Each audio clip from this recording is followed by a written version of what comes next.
Hello বন্ধুরা, এই মুহূর্তে আমরা বিসিসিএল এর মাঠে আছি। দ্বিতীয় দিনের খেলা আজকে হচ্ছে। বর্তমানে একটি টিমের খেলা চলছে, এর আগেও একটি খেলা চলে গেছে অলরেডি। তো যেখানে আমাদের পায়রা কিংস এবং বরিশাল কিংসের খেলা হয়েছিল, সেখানে পায়রা কিংস হেরে গিয়েছে এবং বরিশাল কিংস জয়লাভ করেছে। এখন বর্তমানে আরেকটা টিমের খেলা চলছে। তো আজকে আমরা যাকে নিয়ে হাজির হয়েছি তাকে আপনাদের চিনাতে হবে না, আমাদের ভোলার সম্পদ শরীফ মাল ভাই, যিনি গতকালকের ম্যাচে 6-এর বন্যা বসিয়ে দিয়েছে।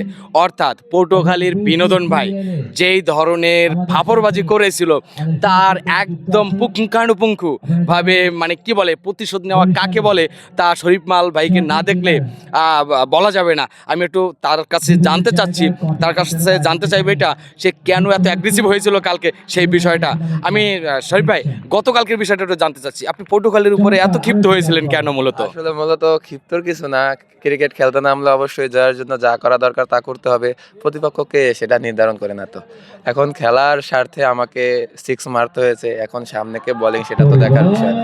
অবশ্যই অবশ্যই, অসংখ্য ধন্যবাদ। আর এছাড়া আজকে তো আমাদের আপনার টিমের দ্বিতীয় এবং তৃতীয় ম্যাচ হবে, এবং আপনার দ্বিতীয় ম্যাচটা শুরু হবে ওরিয়েন্ট লাইফস্টাইলের সাথে।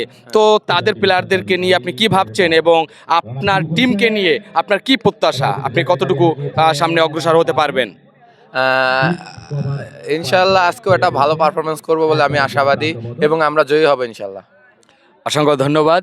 অবশ্যই মিস্টার ওকে শিওর শট এই টুর্নামেন্টে যেন চ্যাম্পিয়ন হয়ে ঘরে ফিরতে পারে সেই আশাই রাখছি, সেই কামনা করছি।